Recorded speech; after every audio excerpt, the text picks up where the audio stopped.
सर्वांना नमस्कार. स्वागत आहे आपलं मराठी चातुर्य कथा या यूट्यूब चॅनलवर. आणि कोणाकोणाला स्टोरी बोर वाटते, स्पेशली परी तेलंगबाई दुसऱ्या चॅनलवरून हॅड केली होती, तर पुन्हा या चॅनलला ती बाई दिसायला लागली. आणि तन्वी अर्जुनच्या स्टोरीला तिनंच नावं ठेवली होती की वाढवायसाठी काहीही लिहिते, आणि आता तीच एपिसोड मागते तन्वी अर्जुनचा. आता या बाईला काय म्हणावं, सरफिरी जाऊ द्या, चला. मग इकडे सुमनला आता थोडं बरं वाटत होतं. तिची सासू तर तिच्यावर लक्ष ठेवूनच होती, आणि सुमनला भीती वाटायची की हिनं बोभाटा करू नये. सगळं कळत असूनही, आपल्यावर अन्याय होतं आहे हे समजत असूनही, या बाईनं तिच्या मुलाची आणि नवऱ्याची गुलामगिरी स्वीकारली होती, आणि सुमनकडून घराण्याला वंश मागत होती. आणि या अक्कलशून्य बाईने कुठेतरी ओरडू नये असं सुमनला वाटत होतं. आणि ती पुन्हा आली सुमनकडे लोणचं घेऊन आणि म्हणाली, सुनबाई, अगं तुला हे खाऊ वाटतंय का, बघ बरं. आणि आता याच्यावरूनच दौलतच्या आईला कळणार होतं की सुमनला दिवस गेलेत की नाही, कारण गरोदरपणात आंबट वस्तू खाऊ वाटतात. आणि सुमनने मुद्दाम आता तिची उलटी वगैरे कंट्रोल केली आणि म्हणाली, सासूबाई, अहो पित्त झालं होतं, तुम्ही समजता असं काहीच नाही, मला नाही हे सगळं खाऊ वाटत, तुम्ही ठेवून द्या बरं, मी गरोदर नाही. आणि हो का असं म्हणून दौलतची आई निघून गेली. पण तिनं जाता जाता चॅप्टरगिरी केली आणि तिथंच लोणच्याची वाटी ठेवली, सुमन खाते की नाही हे बघण्यासाठी. सुमननं आता ती वाटी बघितली आणि तिच्या तोंडाला पाणी सुटलं, आणि सासू दरवाजाच्या बाहेर जाऊन गुपचूप बघायला लागली, सुमन खाते की नाही. सुमन आता उठली आणि खरंच त्या लोणच्याच्या वाटीकडे निघाली. आणि इतक्यात सासूनं बाहेरून डोकावलं. समोरच्या कपाटातल्या आरशात तिरकी तिला सासू दिसली, आणि सुमनला तिचा राग आला. आणि या बाईला किती हव्यास आहे तिच्या नीच नालायक मुलाचा वंश वाढलाय की नाही हे बघायचा, आणि काही प्रमाणात ही सुद्धा जबाबदार आहे माझ्यावर अन्याय होण्यासाठी. एक स्त्री असून माझी बाजू घेत नाही ही, असं सुमनला वाटलं. आणि पुन्हा ती वाटीजवळ गेली आणि तिथलं पुस्तक उचललं आणि परत जाऊन बसली. आणि दौलतच्या आईचा सुमननं लोणच्याला हात नाही लावला म्हणून हिरमोड झाला. ती लोणचं खात नाही म्हणजे ती गरोदर नाही असं तिला वाटलं. मग तिकडून शशीच्या दगडांचा मार खाऊन दौलत घरी आला, आणि डरपोक कुठला कांडीत चेपूट घालून आडून आडून वार करतो असं म्हणून बडाया मारत होता. आणि त्या चंद्रीला तर मी इंगा दाखवणार म्हणजे दाखवणार. आणि त्याला लागलेला दगडांचा मार बघून सुमनला बरं वाटत होतं. मग आता दौलतला न भीता शशी आणि चंद्रा गावातून फिरत होते. चंद्रा जास्त कोणाला त्याला भेटवत नव्हती, तीच बोलायची अगदी भरभरून. मग पुन्हा अभिजितला भूक लागली आणि चंद्रा घरी आली, तर रस्त्यात तिला रत्ना भेटली. आणि रत्ना म्हणाली, चंद्रा कशी आहेस गं. चंद्रा म्हणाली, ठीक आहे, तू कशी आहेस. रत्ना उदास होत म्हणाली, कशी असणार, असं वाटतं की तुझं ऐकलं असतं तर बरं झालं असतं, पण तुझ्यासारखी हिंमत नाही गं चंद्रा. आता तुझं सुख बघते आणि मग हेवा वाटतो बघ माझ्या मैत्रिणीचा मला. आणि तू याच्यासोबत लग्न केलंस का. मग रमेशचं काय झालं गं. चंद्रा म्हणाली, तो पळपुटा गेला कुठं काय माहीत, पण आता खऱ्या वाघासोबत लग्न झालं आहे माझं. चल जाऊ का, नंतर बोलेल असं म्हणून ती गेली. मग चंद्रा घरी आली आणि म्हणाली, आई रंगी कुठं विकली असेल गं त्या नालायक माणसानं, मला तिला परत आणायची आहे. मालन म्हणाली, आता त्यालाच विचारावं लागेल. मग शशी आला. संध्याकाळ झाली आणि चंद्रानं सांगितलं त्याला, आणि शशी तिला तिथं घेऊन गेला जिथं छगन बसला होता. आणि तिचा बाप छगन दारूवाल्याला म्हणायचा, टाक 5ची ओत 20ची असं करून करून पित होता. मग त्यानं एक ग्लास तोंडाला लावला आणि पिणार इतक्यात शशीनं त्याचा हात पकडला, आणि तो तडफडत उठला आणि म्हणाला, ए तू कोण रे, सोड माझा हात. आपण वाघ आहे वाघ असं म्हणून नसलेलं छाताड फुगवायचा तो प्रयत्न करायचा, आणि त्याची मान आणि शरीर खूप हालत होतं. पण आता कसं का असेना, पण सासरा होता ना, म्हणून शशीनं काहीच न बोलता त्याला फक्त विचारलं, चंद्राची रंगी म्हैस कुठं विकली तुम्ही. आणि छगन वाकडा तिकडा हलत आणि वाकडं तिकडं तोंड करत म्हणाला, तुला काय करायचं, तुला काय तिला जाऊन तिच्या कासत तोंड घालून प्यायचं आहे का. आणि तुझं काय रे, तुझी आणि चंद्राची कशी ओळख. आणि शशी म्हणाला, आहे माझी आणि तिची ओळख, पण म्हस कुठे आहे ते फक्त सांगा. आणि शशी आहो जाहो बोलतोय, चांगला बोलतोय म्हणून त्याला जरा चेवत चढला आणि स्वतःला मोठा समजायला लागला. खिशात नाही आणा, मला बाबूराव म्हणा, अशी त्याची गत. मग छगन म्हणाला, सांगेन, पण मला पैसे पडतील सांगण्याचे, चल 200 रुपये काढ. आणि शशीनं खिशातून पैशाचं पाकिट काढलं आणि त्याचं पैशानं भरलेलं पाकिट आणि त्यातले ते सगळे पैसे बघितले आणि छगनचे डोळे फिरले. आणि शशीनं 100-100च्या 2 नोटा काढल्या आणि त्याच्या हातात ठेवल्या. तसा छगन त्या नोटा खिशात घालून म्हणाला, आणखीन 200 रुपये दे तर सांगेन. तसं शशीनं त्याच्याकडे डोळे उचलून थोडं रागात बघितलं.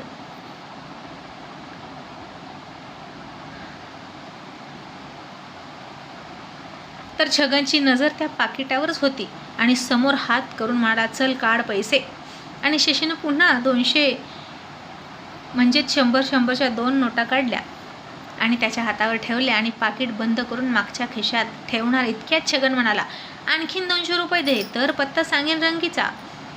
असं म्हणून शशीसमोर 2 बोटं नाचवायला लागली. शशीला आता या लालची माणसाचा राग आला आणि चंद्रा सांगते त्यात काहीच चूक नाही असं वाटलं. तरीही त्यानं स्वतःच्या रागावर कंट्रोल केला. आणखीन 200 रुपये त्याच्या हातात दिले आणि म्हणाला, आता काहीही मिळणार नाही, आधी रंगीचा पत्ता सांग. आणि छगन हे सगळे पैसे खिशात घातले आणि हाताची घडी घालून खिशावर हात ठेवला आणि म्हणाला, रंगीचा पत्ता पाहिजे असेल तर उद्या ये, आता मला आठवत नाही. आणि आता शशीला आला राग आणि त्यानं आता त्याला सरळ उचलला आणि हनुमानानं द्रोणागिरी उचलावा तसं उचलून मालनच्या घराकडे आणला.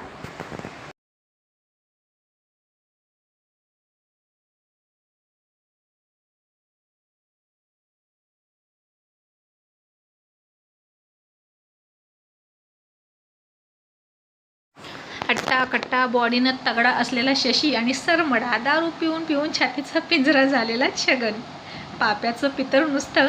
आणि त्या दोघांना आता या अवस्थेत सगळे बघत होते. आणि शशी त्याला वरती पकडून उचलून घेऊन आला आणि चंद्राला म्हणाला, चंद्रा,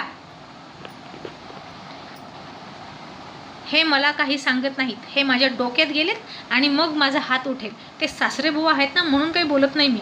तू तुझ्या पद्धतीने विचार की रंगी कुठं आहे.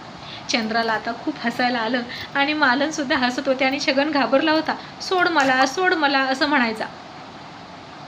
शशीनं आता तसाच उचलून त्याला धरला आणि म्हणाला, आता इथूनच 8 फुटावरून फेकेन, चल पटकन सांग.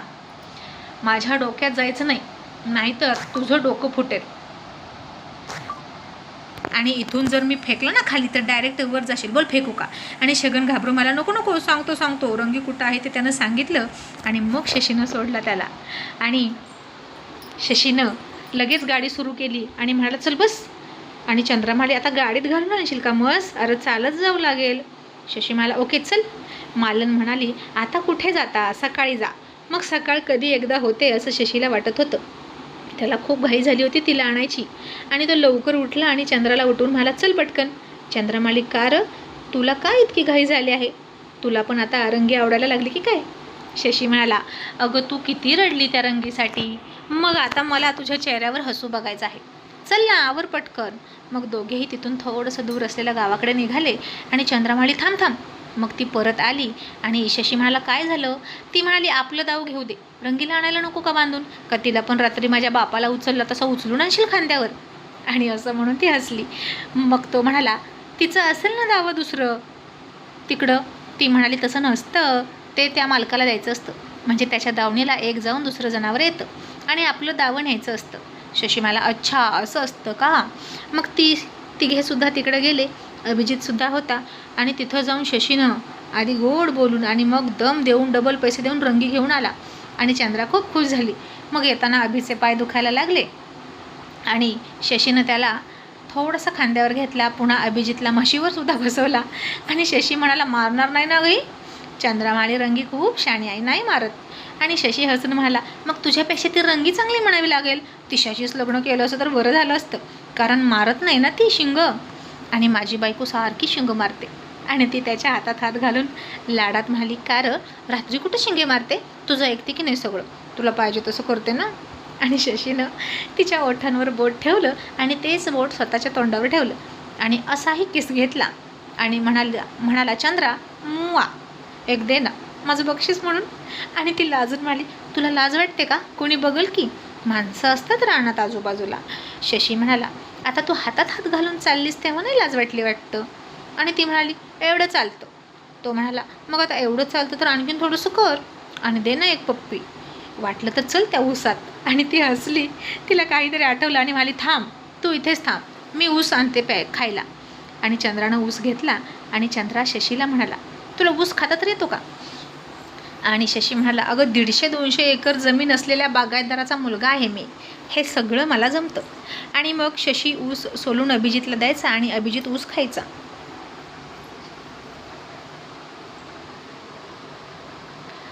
आणि ऊस खात खात ते तिघेही घरी आले. तसं रंगीला बघितले आणि मालनला खूप आनंद झाला आणि ती शशीला म्हणाली, खरंच माझी रंगी माझ्या दावणीला परत आणली. तुझं कोणत्या शब्दात आभार मानू कळत नाही. वाटलं नव्हतं की रंगी परत येईल. चंद्रा म्हणाली, आई अगं जावयाचे कसले आभार मानतेस, त्याचं कामच आहे माझ्या डोळ्यात पाणी न येऊ देणं. होणार. आणि शशी माल हणून म्हणाला, हो की ग, अगदी बरोबर, पण आता इतकं चालून चालून माझे पाय दुखायला लागले, त्याचं काय, चल चेपून दे. आणि मालन म्हणाली, चंद्रा पायानं चेपू नको, हातानं चेप, नवऱ्याला लात मारायची नसते. चंद्रा म्हणाली, माहीत आहे, देव असतो ना नवरा.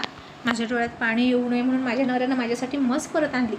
माझा नवरा आहे माझ्यासाठी देव माणूस.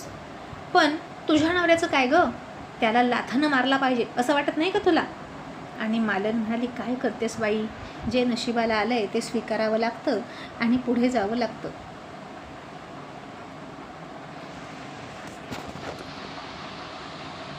आयुष्यातले काही निर्णय चुकतात आणि काही गोष्टी अशा होतात ज्या आपण बदलू नाही शकत परत.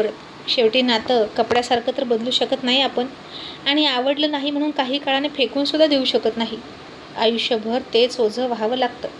आणि मग चंद्रानं त्याचे पायसुद्धा चेपून दिले. आणि चंद्रा म्हणाली, आता हिला गवत आणावं लागेल, मी घेऊन येऊ का? शशी म्हणाला, मी पण येणार, तू एकटी जाऊ नको. अभिजित लगेच खुश होत म्हणाला, मम्मी मी पण येतो.